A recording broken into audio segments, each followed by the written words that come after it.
Hello friends, welcome to काका classes. काका classes के यूट्यूब चैनल में आप सभी का स्वागत है। आज हम आपके सामने छत्तीसगढ़ सरकार के द्वारा आगामी आयोजित होने वाली भर्ती परीक्षा जैसे कि सहायक शिक्षक विज्ञान प्रयोगशाला, सहायक शिक्षक और शिक्षक भर्ती परीक्षा से संबंधित, जैसे कि या यूँ कहें वर्ग 2, वर्ग 3 और असिस्टेंट टीचर लैब से संबंधित कोर्सेज मटेरियल लेकर आपके सामने काका क्लासेस आया है। काका क्लासेस के साथ जुड़ने से आपको ये फायदे होंगे कि काका क्लासेस आपको विभिन्न प्रकार के वैरायटीज जैसे कि वीडियोस, पीडीएफ्स, इमेजेस के माध्यम से आपको quality content with experience teacher के साथ आपको प्रोवाइड कराएगा। और काका क्लासेस की खास बात एक और ये है कि मैं बता देना चाहता हूँ आप लोगों को कि जो काका क्लासेस है, आप लोग अदर कोचिंग क्लासेस में देखते होंगे कि एक ही टीचर सभी सब्जेक्ट को क्या करते हैं, बहुत सारे सब्जेक्ट को डील करते हैं, 2-3-4 सब्जेक्ट को क्या करते हैं, डील करते हैं। लेकिन काका क्लासेस स्टूडेंट्स के साथ किसी भी प्रकार का समझौता ना करते हुए सभी सब्जेक्ट के लिए अलग अलग टीचरों के माध्यम से आपके सामने, या यूं बोले एक्सपीरियंस टीचर के साथ आपके सामने क्वालिटी कंटेंट उपलब्ध कराएगा। जैसे कि सहायक शिक्षक विज्ञान प्रयोगशाला में 3 सब्जेक्ट होते हैं। एक हो गया आपका फिजिक्स से रिलेटेड, एक हो जाएगा आपका केमिस्ट्री से रिलेटेड, एक हो जाएगा आपका बायोलॉजी से रिलेटेड, और वैसे कंप्यूटर का भी क्वेश्चन आता है और जीएस का क्वेश्चन आता है। तो 5 पार्ट्स हो गए। इन पांचों पार्ट्स में आपको डिफरेंट टीचर देखने को मिलेंगे, और ऐसा नहीं कि टीचर पूरे अनुभवी हैं और वो आपके सामने क्वालिटी कंटेंट के साथ उपलब्ध होंगे। मैं हेमेंद्र कुमार देवांगन आप सबके सामने लेंस और दर्पण से संबंधित टॉप 50 क्वेश्चंस लेकर आए हैं। आप इस क्वेश्चन को देखोगे तो आपको ऑटोमेटिक समझ आ जाएगा कि काका क्लासेस का जो लेवल है किस प्रकार का है। आपको इस क्वेश्चन में बहुत सारे कॉम्बिनेशन देखने को मिलेंगे, जैसे कि आपको क्वेश्चन एक जनरल क्वेश्चंस मिलेगा, और या बोल सके असेंशन रीजन वाला क्वेश्चन मिलेगा, कोड डिकोड वाला क्वेश्चन मिलेगा, या यूं कहें कि छत्तीसगढ़ में वर्तमान परिदृश्य में जिस प्रकार से क्वेश्चन आपको पूछा जा रहा है उस प्रकार का कंटेंट आपको काका क्लास उपलब्ध करवा रहा है। चलिए ज्यादा देर नहीं करते हुए हम डायरेक्ट अपने पीडीएफ या बोल सकते हैं अपने स्लाइड की ओर चलते हैं। आज हम लेंस और दर्पण से संबंधित, मिरर और लेंस से संबंधित जितने भी प्रकार के टॉप क्वालिटी क्वेश्चंस हैं, 50 क्वेश्चंस हमने यहाँ पास रखे हुए हैं। उन 50 क्वेश्चन को आपको पूरा डिटेल के साथ प्रोवाइड कराएंगे, क्वेश्चंस हल कराएंगे। चलिए दोस्तों, आज हम अपने सबसे पहले क्वेश्चन की ओर चलते हैं। क्वेश्चन आपके सामने उपलब्ध है, दिया गया है अवतल दर्पण की फोकस दूरी 10 सेंटीमीटर है, तो वक्रता त्रिज्या क्या होगी। कॉन्केव मिरर का फोकल लेंथ 10 सेंटीमीटर आपके पास दे दिया गया है। आपको पूछता है कि रेडियस ऑफ कर्वेचर कितना होगा। तो मैं हमारे क्लास में हम इसको पूरा डील कर चुके हैं। आप लोगों को फोकस दूरी और वक्रता त्रिज्या में जो संबंध होता है उसका फार्मूला होता है दोस्तों, F = R/2। F = क्या होता है, R/2। मतलब ये है फोकस दूरी, कोई भी गोलीय दर्पण है, चाहे वो उत्तल हो चाहे वो अवतल हो, कॉन्केव हो या कॉन्वेक्स हो, उसमें जो फोकस दूरी जो है, फोकल लेंथ है, और आपका बोले रेडियस, इन दोनों के बीच में जो रिलेशन होता है वो होता है F = R/2। इसी फॉर्मूले के अकॉर्डिंग हम यहाँ पास क्या निकालेंगे, इसकी वक्रता त्रिज्या हम क्या करेंगे, फाइंड आउट कर पाएंगे। हमको यहाँ पास क्या दिया गया है, 10 सेंटीमीटर इसका फोकल लेंथ दे दिया गया, मतलब F का वैल्यू अपने पास दिया गया है 10 सेंटीमीटर। हम यहाँ पास 10 सेंटीमीटर यहाँ पास क्या कर देते हैं, वैल्यू में पुट कर देते हैं। इक्वल टू हमको R का वैल्यू पूछा है तो R/2 हो जाएगा। जब इसको आप क्रॉस मल्टीप्लीकेशन करेंगे दोस्तों तो 10 इंटू कितना हो जाएगा आपका, 2 हो जाएगा, इक्वल टू R। तो मतलब हमारे पास फाइनली कितना मिला, R इक्वल टू कितना सेंटीमीटर आ गया, 20 सेंटीमीटर। तो हमारा जो आंसर हो जाएगा 20 centimetre, option number C. Next question देखते हैं दोस्तों। अपना क्वेश्चन है नेक्स्ट, उत्तल दर्पण में बनने वाला प्रतिबिंब सदैव कैसा होता है। आपके पास 4 ऑप्शन अवेलेबल है। सबसे पहला बोलता है वास्तविक, उल्टा, real and inverted. Second number बोलता है आभासी, सीधा और छोटा, वर्चुअल, इरेक्ट, डायमेंस्ड, और है आपका थर्ड नंबर बोलता है सी ऑप्शन, वास्तविक, सीधा या बोल सके रियल एंड इरेक्ट, और डी नंबर ऑप्शन बोलता है आभासी, उल्टा और बड़ा।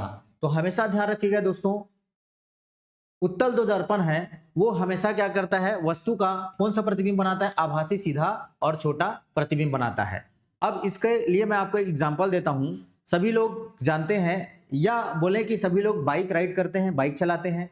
बाइक के साइड मिरर का हम क्या करते हैं, किस रूप में उपयोग करते हैं, हमेशा ध्यान रखिएगा। बाइक का जो साइड मिरर रहता है उस साइड मिरर में आपको कौन सा दर्पण देखने को मिलेगा? उत्तल दर्पण। तो उत्तल दर्पण देखने को इसलिए मिलता है क्योंकि उत्तल दर्पण साइड मिरर में जो मिरर लगा रहता है वो तो बहुत छोटा रहता है। तो उत्तल दर्पण का खासियत ये होता है कि अपने पीछे, मतलब हम जो गाड़ी चला रहे हैं तो हमारे पीछे जो विस्तृत जो क्षेत्रफल है, विशाल जो क्षेत्रफल है, उसके पीछे कुछ ना कुछ तो गाड़ियां, मोटर, ट्रैफिक वो दिखाई देता ही है। तो वो पूरा क्षेत्र एक छोटे से दर्पण में क्या हो जाता है? वो समाहित हो जाता है। वो कब समाहित होगा? जब उत्तल दर्पण कैसा प्रतिबिंब बनाएगा? छोटा प्रतिबिंब बनाएगा, तभी वहां पास उस छोटे से दर्पण में, मिरर में वो पूरा पूरा विस्तृत जो क्षेत्रफल है आपको कैसे देखने को मिलेगा? एक ही दर्पण में समाहित हो जाता है। ये कारण क्यों होता है? क्योंकि उत्तल दर्पण जो होता है कैसा दर्पण, कैसा प्रतिबिंब बनाता है? चाहे आपके पीछे बहुत बड़ा ट्रक आ रहा हो तो ट्रक के साइज को क्या कर देता है? वो छोटा कर देता है। और छोटा करके आपको कैसे दिखाता है? आपके मिरर में कैसे दिखाता है? अपोजिट दिखाता है कि कैसे सीधा दिखाता है? सीधा दिखाता है ऑब्वियसली। अगर ट्रक ऐसे उल्टा दिखेगा तो फिर वहां पास तो गड़बड़ हो जाएगा। हम कैसे जज करेंगे कि ये ट्रक आ रहा है कि नहीं आ रहा है? तो ये इस प्रकार से ये आपका क्या हो गया? सेकेंड ऑप्शन आपका क्या होगा? यहाँ पास सही होगा। ये हमेशा कौन सा प्रतिबिंब बनाता है दोस्तों? आभासी, सीधा और वस्तु से कैसा प्रतिबिंब बनाता है? छोटा प्रतिबिंब। आइए दोस्तों हम तीसरे नंबर के क्वेश्चन की ओर चलते हैं। वस्तु अवतल दर्पण के वक्रता केंद्र सी पर है तो प्रतिबिंब कहां पास बनेगा? ये क्वेश्चन पूछा गया है। हम इसको हमारे काका क्लासेस के पूरे लाइव जो क्लास चलता है, या यूं बोले जो आपका रिकॉर्डेड क्लास है, इसमें हम पूरा एक एक चीज डिटेल में बताए हैं। तो वस्तु अवतल दर्पण के वक्रता केंद्र पर है तो उसका जो प्रतिबिंब कहां पास बनता है? उसका जो इमेज हमेशा कहां पास बनेगा? वक्रता केंद्र पर ही बनेगा। मतलब आपका आंसर हो जाएगा आपका सी। कौन सा हो जाएगा दोस्तों? सी ही हो जाएगा। वस्तु अवतल दर्पण के वक्रता केंद्र पर है, प्रतिबिंब कहां पास बनेगा बोला है। मैं आप लोग को इसके लिए बता देना चाहता हूं कि जो अवतल दर्पण होता है, अवतल दर्पण के सामने जब हम किसी वस्तु को, ऑब्जेक्ट को रखते हैं तो वहां पास 6 विभिन्न प्रकार की स्थितियां बनती है। सबसे पहला रहता है अनंत पे। जब वस्तु अनंत पर रहता है तो उसका प्रतिबिंब फोकस पर बनता है। जैसे ही वस्तु को पास लाते जाते हैं, प्रतिबिंब का साइज क्या होते जाता है? बढ़ते जाता है। जैसे हम वक्रता केंद्र पर ला के चलेंगे तो वस्तु का प्रतिबिंब कहां पास बनेगा? वक्रता केंद्र पर ही बनता है। और कैसे बनता है? उल्टा। और क्या बनता है दोस्तों? वास्तविक बनता है। इस बात को आप ध्यान में रखिएगा। नेक्स्ट क्वेश्चन की ओर चलते हैं अपन। हमारे पास नेक्स्ट क्वेश्चन है दोस्तों, उत्तल लेंस की फोकस दूरी 25 सेंटीमीटर है तो उसका पावर क्या होगा? ये पूछा है। उत्तल लेंस की जो फोकल लेंथ है 25 सेंटीमीटर दे दिया गया है, पावर क्या होगा? तो हमारे पास फार्मूला होता है पावर का, P इक्वल टू होता है 1 डिवाइडेड बाई कितना होता है दोस्तों? ये हो जाता है आपका F। 1 डिवाइडेड बाई कितना है आपका? F। तो यहाँ पास बोला गया है 25 सेंटीमीटर, 25 सेंटीमीटर। ये किसमें रहता है? एक्चुअल में मीटर में रहता है। जब आपको क्वेश्चन सेंटीमीटर में दिया है तो ये फार्मूला बदल जाता है। P इक्वल टू मीटर के जगह हो जाएगा आपका 100 सेंटीमीटर, क्योंकि मीटर को हम किस में चेंज करेंगे? सेंटीमीटर में। तो ये बन जाएगा 100 सेंटीमीटर। और आपके पास F का वैल्यू दिया है, फोकल लेंथ जो दिया है 25 दिया है, तो यहाँ पास हम 25 सेंटीमीटर रख देते हैं दोस्तों। 25 से 25 100 को कितने बार में काटोगे? 4 में। तो P इक्वल टू आ जाएगा आपका पॉजिटिव में +4, और साथ में इसका जो मात्रक होता है, यूनिट होता है, वो होता है डाइऑप्टर। तो 4D हो जाएगा। तो P इक्वल टू हमारे पास फाइनली आंसर मिला +4D। आपका यहाँ पास देखिए ऑप्शन में मिलान कीजिए कौन सा ऑप्शन है, तो ऑप्शन नंबर बी। तो ये हो जाएगा +4D। ध्यान रखिएगा दोस्तों, यहाँ पास प्लस में भी दिया है और माइनस में दिया है, तो ये यहाँ पास आप लोग कंफ्यूज नहीं होंगे। -4D आंसर नहीं आएगा। इसमें कैसे आ रहा है हमारे पास आंसर? किस में आ रहा है? पॉजिटिव में आ रहा है। इसका मतलब ये है कि हमारा आंसर क्या होगा? P इक्वल टू +4D होगा। आगे नेक्स्ट क्वेश्चन देखते हैं दोस्तों। नेक्स्ट क्वेश्चन है F1 equal to +10 centimetre, F2 equal to -20 centimetre संपर्क में रखे हुए हैं बोलता है, तो संयुक्त फोकस दूरी क्या होगी? है ना। तो जैसे कि मान लीजिए, इसके लिए मैं आपको बता देता हूं, ये एक डायग्राम बनता है। एक क्या बोला गया है? मान लीजिए दो उत्तल लेंस को, दोनों को आपस में संपर्क में रखा गया है। ये हो गया आपका F1, ये हो गया आपका F2। एक का वैल्यू दिया गया है आपका कितना सेंटीमीटर दिया गया है? F1 का 10 सेंटीमीटर, और इसका वैल्यू दिया है आपका 20 सेंटीमीटर माइनस में। तो आपके पास इसको पूछा गया है कि संयुक्त का मतलब है दोनों को आपस में क्या करके जोड़कर रखा गया है। तो संयुक्त लेंस की जो फोकस दूरी होगी वो क्या होगी, ये पूछा गया है। तो यहाँ पास आपके पास फार्मूला होता है, जब संयुक्त लेंस की फोकस दूरी आपको निकालना है तो 1/f equal to 1/f1 plus 1/ क्या होता है दोस्तों? F2। ये आपके पास फार्मूला है अवेलेबल न्यूमेरिकल क्वेश्चन सॉल्व करने के लिए। तो अब हमारे क्वेश्चन को देखते हैं। तो क्वेश्चन को देखते हुए हमको F1 और F2 का वैल्यू दे दिया गया है, तो हम डायरेक्ट यहाँ पास क्या करेंगे? F1 और F2 का वैल्यू पुट करेंगे। तो यहाँ पास F1 का वैल्यू अपने पास कितना दे दिया गया? 10 सेंटीमीटर। और ये प्लस हो जाएगा, F2 का वैल्यू दिया है आपका -20 सेंटीमीटर, तो ये हो जाएगा आपका -20 सेंटीमीटर। ये माइनस और ये प्लस नेक्स्ट स्टेप में हो जाएगा आपका माइनस, तो 1/f इक्वल टू हो जाएगा 1 कितना, ये 10 हो जाएगा, प्लस और माइनस कितना हो जाएगा -1/20। जब फाइनली हम दोनों का एलसीएम निकालेंगे तो हमारे पास मिलेगा 1/f इक्वल टू, एलसीएम जब निकालेंगे तो 20 हो जाएगा। 10 को 20 को 10 से डिवाइड करेंगे तो कितने बार में, 2 बार में, मतलब 2 बार में डिवाइड होगा, मतलब ये हो जाएगा 2, और -20 को 20 से डिवाइड करेंगे तो 1, तो 1 इंटू 1 कितना हो जाएगा दोस्तों, 1 हो जाएगा। तो 1/f इक्वल टू हो जाएगा आपका ये 1 कितना हो जाएगा 20, या यूं कहें f को इधर लेके जाओ, या यूं कहें जब इसको हम ऊपर लेके जाएंगे तो ये भी कहाँ हो जाएगा ऊपर। हमको फाइनली किसका वैल्यू निकालना है, f का, ना कि 1/f का। तो ये f इक्वल टू कितना हो जाएगा, प्लस में कितना, यहाँ पास कोई साइन दिख रहा है क्या दोस्तों, नहीं, तो ये हो जाएगा पॉजिटिव में, तो f इक्वल टू कितना हो जाएगा +20 सेंटीमीटर। आप ऑप्शन देखिए यहाँ पास क्या है, माइनस में भी है और प्लस में भी है, तो साइन को विशेष रूप से ध्यान में रखना है। तो हमारा ऑप्शन नंबर सी हो जाएगा सही, प्लस कितना सेंटीमीटर, 20 सेंटीमीटर, ये इसका क्या हो जाएगा, आंसर हो जाएगा। नेक्स्ट क्वेश्चन देखते हैं दोस्तों, हमारे पास नेक्स्ट क्वेश्चन दिया गया है, अवतल दर्पण का मुख्य उपयोग किसमें होता है। तो अवतल दर्पण का उपयोग कहाँ कहाँ किया जाता है, इसको यहाँ पास देखते हैं, दिया गया है। सबसे पहला दिया है रियर व्यू मिरर, सौर चूल्हा, शोरूम सुरक्षा और पेरिस्कोप। तो याद रखिएगा दोस्तों, हमेशा ये रियर व्यू मिरर जो है वो इसका उपयोग हम कहाँ करते हैं, उत्तल दर्पण। तो ये हमारा ऑप्शन ये गलत हो गया, तो हमारा जो ऑप्शन है वो सौर चूल्हा, सोलर जो कुकर है उसमें हम किसका इस्तेमाल करते हैं, अवतल दर्पण का इस्तेमाल करते हैं। अब अवतल दर्पण में सोलर चूल्हा में अवतल दर्पण इस्तेमाल करने का कारण भी बता देता हूं दोस्तों। अवतल दर्पण जो होता है प्रकाश किरणों को क्या कर देता है, एक जगह क्या कर देता है, फोकस कर देता है, केंद्रित कर देता है। इसी क्वालिटी का, अवतल दर्पण के इसी क्वालिटी का यूज करते हुए यूज करने के लिए ही हम किसका, सौर चूल्हा में किसका इस्तेमाल करते हैं, अवतल दर्पण का इस्तेमाल करते हैं। वैसे ही शोरूम सुरक्षा के लिए या जनरली बोले कि शोरूम में हम उत्तल दर्पण का उपयोग करते हैं, और पेरिस्कोप में करते हैं अपन समतल दर्पण। इसमें करते हैं अपन समतल, यहाँ पास किया जाता है उत्तल, सुरक्षा ना करके, ये सुरक्षा को अगर ध्यान में रखोगे तो शोरूम में हम किसका इस्तेमाल करते हैं, उत्तल दर्पण का। और वैसे ही आपका एक रियर व्यू है जो है रियर व्यू मिरर, इसमें भी हम किसका इस्तेमाल करते हैं दोस्तों, उत्तल दर्पण का इस्तेमाल करते हैं। चलिए आगे हम बढ़ते हैं नेक्स्ट क्वेश्चन की ओर। निकट दृष्टि दोष में कौन सा लेंस काम आता है, तो निकट दृष्टि दोष में हमारा कौन सा लेंस आएगा, अवतल लेंस। इसके लिए आपके पास दुनिया, जैसे हम छत्तीसगढ़ से हैं दोस्तों, ये दुनिया को हम अपन छत्तीसगढ़ी लैंग्वेज में लिखेंगे तो हम इसको लिख सकते हैं द उ नी आ, द उ नी आ। तो द से हो जाएगा आपका दूरदृष्टि दोष, द से हो जाएगा दूरदृष्टि दोष, और इसका जो निवारण है इसके जस्ट बगल में है, तो ये हो जाएगा आपका उत्तल लेंस।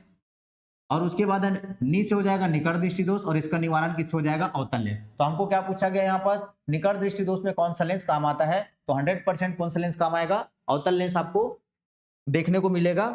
आगे है नेक्स्ट क्वेश्चन, कार्तीय परिपाटी में वस्तु, चिन्ह परिपाटी बोलो या कार्तीय परिपाटी में वस्तु की दूरी का चिन्ह सदैव क्या होगा। तो हमेशा ध्यान रखिएगा दोस्तों, चिन्ह परिपाटी जब हम यूज करते हैं तो वस्तु की दूरी को हमेशा ऋणात्मक में लिया जाता है। किसमें लिया जाएगा, ऋणात्मक में। अब आपको इसको पूरे कारण सहित, व्याख्या सहित आपको इसका जो कंटेंट है वो हमारे काका क्लास के ऐप में आपको इजीली तरीके से आपको उपलब्ध हो जाएंगे।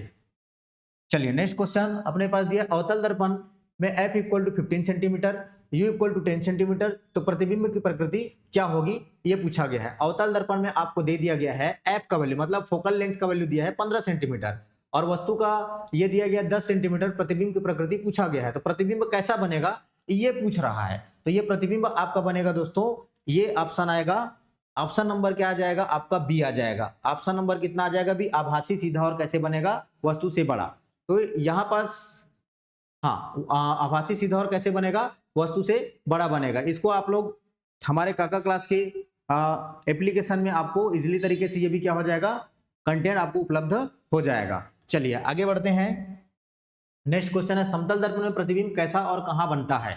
तो समतल दर्पण सभी लोग देखे हैं, सभी के घर में जो दर्पण यूज होता है, जिसको हम लोग कई बार तैयार कहीं जाना होता है तो हम दर्पण के सामने पाउडर वाउडर फेस क्रीम व्रीम लगाते हैं, है ना। तो वो कौन सा दर्पण होता है आपका, समतल दर्पण होता है। तो समतल दर्पण में आपका प्रतिबिंब कैसा बनता है ये पूछा जा रहा है। तो समतल दर्पण में हमेशा ध्यान रखिएगा, आपका जो प्रतिबिंब है दर्पण के कहाँ बनता है, पीछे की ओर, और कैसे बनता है, आभासी सीधा और वस्तु के ही आकार का, समान आकार का बनता है। तो इसमें आपका आंसर क्या आ जाएगा, ऑप्शन नंबर ए आएगा दोस्तों, ठीक है। आगे बढ़ते हैं। नेक्स्ट क्वेश्चन हमारे पास है, अब इसके बाद जो आगे क्वेश्चन जो आपको मिलेगा 11 से, ये तो इससे पहले 1 to 10 हम जो क्वेश्चन देखे वो सिंपल क्वेश्चन हो गया, जनरल क्वेश्चन हो गया। अब आपके पास आपको बहुविकल्पी प्रश्न आपको दिखाई देंगे।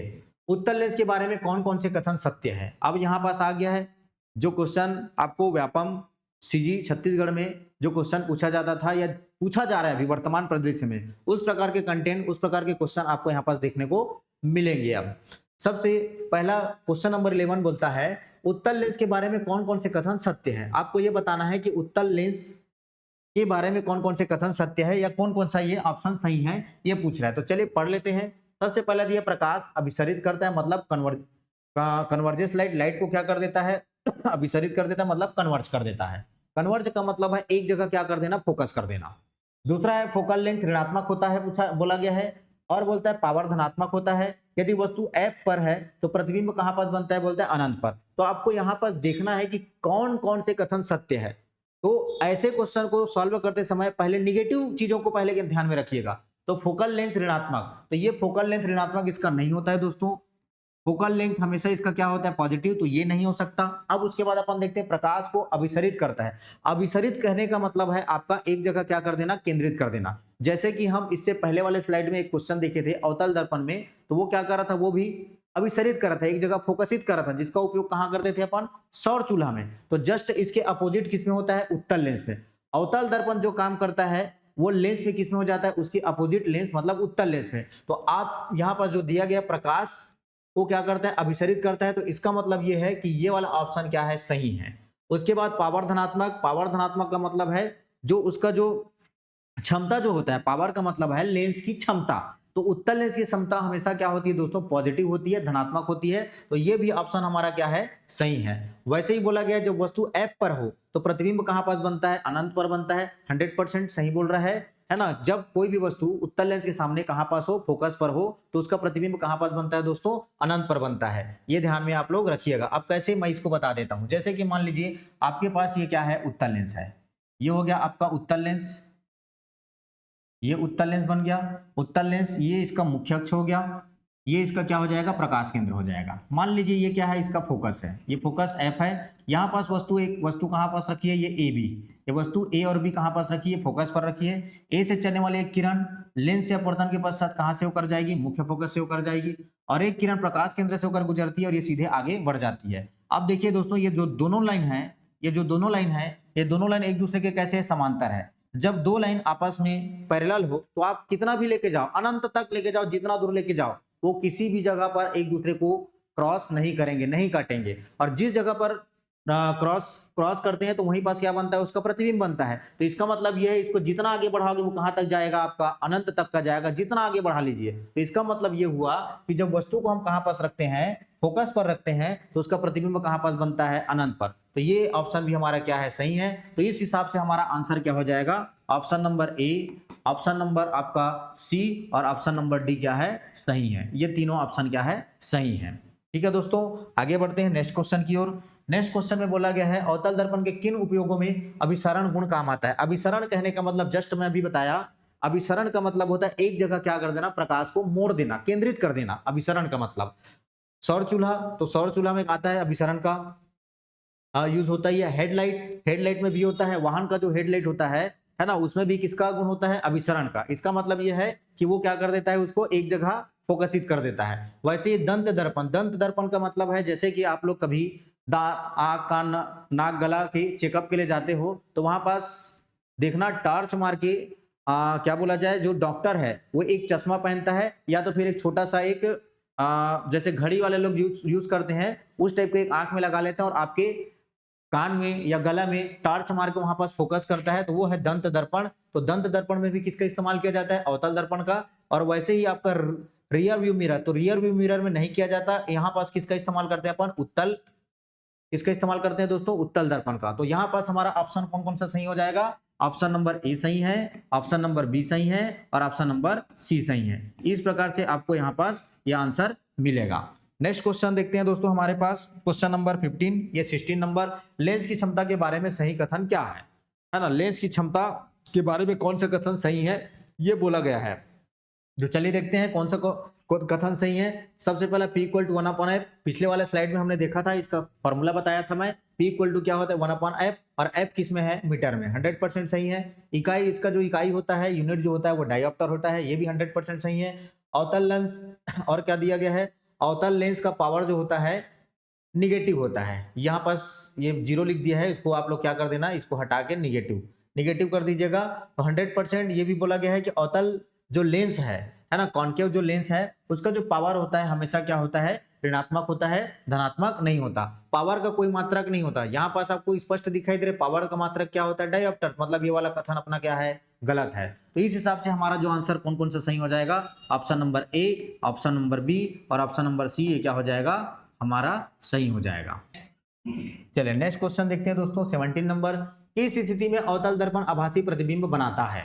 फिर से आ गया अवतल दर्पण से। मैंने आप कुछ समय पहले पिछले क्वेश्चन में बताया था, अवतल दर्पण की कितनी स्थितियां हैं, 6 स्थितियां होती है, 6 विभिन्न स्थिति। जब वस्तु को हम अनंत पर रखेंगे, अनंत से थोड़ा सा आगे बढ़ाएंगे, फिर उसके बाद वक्रता केंद्र पर लाएंगे, फिर उसके बाद वक्रता केंद्र और फोकस के बीच में रखेंगे, फिर उसके बाद फोकस में रखेंगे, फिर उसके बाद आगे बढ़ते हैं। तो जब हम अवतल दर्पण के सामने एक स्थिति ऐसी आती है 6वां नंबर का, तो 6वां नंबर जो स्थिति होता है, तो हम कहाँ कहाँ पर, ध्रुव और किसके बीच में, फोकस के बीच में जब वस्तु को क्या करते हैं, रखते हैं, तो उस स्थिति में जो प्रतिबिंब होता है वो हमेशा कैसे बनता है, आभासी। तो यहाँ पास ऑप्शन देख लेते हैं, क्या बोला गया है, ध्रुव व फोकस के बीच में, यहाँ पास दे दिया गया। और बोला गया वस्तु सी पर, यहाँ पास जब वस्तु सी पर है तो प्रतिबिंब हमेशा कहाँ पास बनता है, सी पर ही बनता है, प्रतिबिंब सी पर ही बनता है। f is less than u is less than 2f, ये ऑप्शन तो हमारा हो ही नहीं सकता। उसके बाद u इक्वल टू इन्फिनिटी, मतलब u का मतलब है, u इक्वल टू इन्फिनिटी का मतलब वस्तु कहाँ पास है, तुम्हारा अनंत पर है। इसका मतलब यह है कि वस्तु को कहाँ पास रखा गया है, अनंत पर रखा है। जब वस्तु को अनंत पर रखते हैं तो उसका प्रतिबिंब कहाँ पास बनता है, फोकस पर बनता है, और उल्टा और कैसे बनता है, वास्तविक बनता है। लेकिन हमारे क्वेश्चन में क्या पूछा गया है, किस स्थिति में अवतल दर्पण आभासी प्रतिबिंब बनाता है। तो इसका 6वां जो पोजीशन है, हमारे क्लास में यूट्यूब बोलता हूं, आप हमारा जो काका क्लास का कोर्सेस मटेरियल जो है एप्लीकेशन में आपको मिलेंगे, वहां पास इसके संबंध में पूरा डिटेल में आपको बताया गया। 6 पोजीशंस होते हैं, कहां कहां वस्तु को रखा जाएगा, तो किस प्रकार से प्रतिबिंब बनेगा, ये सभी आपको वहां पास अवेलेबल हो जाएंगे। तो इसका आंसर हो जाएगा ऑप्शन नंबर ए। जब वस्तु को कहां पास रखा जाएगा, अवतल दर्पण के सामने, ध्रुव और फोकस के बीच में रखा जाएगा, तो उसका प्रतिबिंब कैसे बनता है, किस प्रकार से बनेगा दोस्तों, आभासी बनता है। चलिए सीधे सीधे अपन चलते हैं। ये मान के चलते हैं दोस्तों, ये अवतल दर्पण, ये अवतल दर्पण का कौन सा, ये परावर्तक पृष्ठ हो गया, ये इसका ध्रुव हो जाएगा, ये इसका क्या हो गया, मुख्य अक्ष हो गया, ये मुख्य अक्ष हो गया। इसको लेके चलते हैं अपन मुख्य फोकस f लेके चलते हैं, इधर आगे बढ़ाएंगे, ये वाले पॉइंट को लेके चलते हैं अपन वक्रता केंद्र। अब बोला गया है कि कहां पास रखा गया है, किस स्थिति में आभासी प्रतिबिंब। मैं पहला लेके चलता हूं ध्रुव और फोकस के बीच में। ये फोकस हो गया, ये हो गया आपका मुख्य फोकस, ये एक किरण मुख्य अक्ष के समांतर आपतित होगा, और अपवर्तन के परावर्तन के पश्चात कहां से, मुख्य फोकस से होकर जाएगा। अब इसके बाद दूसरा किरण कहां से होकर जाएगा, वक्रता केंद्र से। तो जो वक्रता केंद्र से होकर जाती है वो बिना विचलन के क्या हो जाती है, बिना किसी परावर्तन के या बिना किसी विचलन के कैसे हो जाती है, सीधा डायरेक्ट आगे निकल जाती है। जब इस किरण को आप वापस आगे की ओर बढ़ाओगे तो यहाँ पास जाकर एक ना एक बिंदु पर जाकर ये आपस में क्या होंगे, मिलेंगे। ये जहां पास मिलेंगे वहीं पास उसका क्या बनेगा, प्रतिबिंब। ये वस्तु ए हो गया और वस्तु बी हो गया। इसका प्रतिबिंब आपको मिलेगा यहाँ पास ए डेश, और कहाँ मिलेगा, बी डेश, ए डेश बी डेश में मिलेगा। तो इस प्रकार से इसका प्रतिबिंब यहाँ पास बनता है। तो इसका मतलब ये हुआ कि वस्तु का प्रतिबिंब कैसे बन रहा है, दर्पण के दूसरे साइड में कैसे बन रहा है, देखिए दोस्तों, आभासी। और आभासी के साथ साथ कैसा बनता है, सीधा। तो ये तो हुआ उसका 6वां पोजीशन। इसके अलावा इसके 5 पोजीशंस और है, वो 5 पोजीशन आपको काका क्लास के एप्लीकेशन में इजीली तरीके से आपको उपलब्ध हो जाएंगे। आगे बढ़ते हैं नेक्स्ट क्वेश्चन। नेक्स्ट क्वेश्चन में हमारे पास दिया गया है, किन प्रकाशिक यंत्र में अवतल दर्पण होता है। यहाँ पास पूछा गया किन प्रकाशिक यंत्र में, प्रकाशिक यंत्र का नाम यहाँ पास दे दिया गया है, वहां पास अवतल दर्पण का उपयोग कहाँ कहाँ होता है ये पूछा गया है। तो सबसे पहले दिया है परावर्ती दूरदर्शी। यहाँ पास देखिए ये दर्पण है, और दर्पण का काम क्या होता है दोस्तों, परावर्तन करना। तो मतलब 100% ये परावर्ती दूरदर्शी में उपयोग होता है। अपवर्ती का मतलब यहाँ पास क्या होगा, अपवर्तन होगा। तो यहाँ पास अपवर्ती दूरदर्शी में इसका उपयोग नहीं किया जाएगा। अपवर्ती दूरदर्शी में लेंस का उपयोग किया जाता है। उसके बाद है आपका सौर भट्ठी में भी हम किसका उपयोग करते हैं, अवतल दर्पण का उपयोग करते हैं। और उसके बाद है पेरिस्कोप में भी अवतल दर्पण का उपयोग नहीं किया जाता। पेरिस्कोप में हम समतल दर्पण का उपयोग करते हैं। इसको भी मैं पूरे डिटेल के साथ पेरिस्कोप क्या होता है,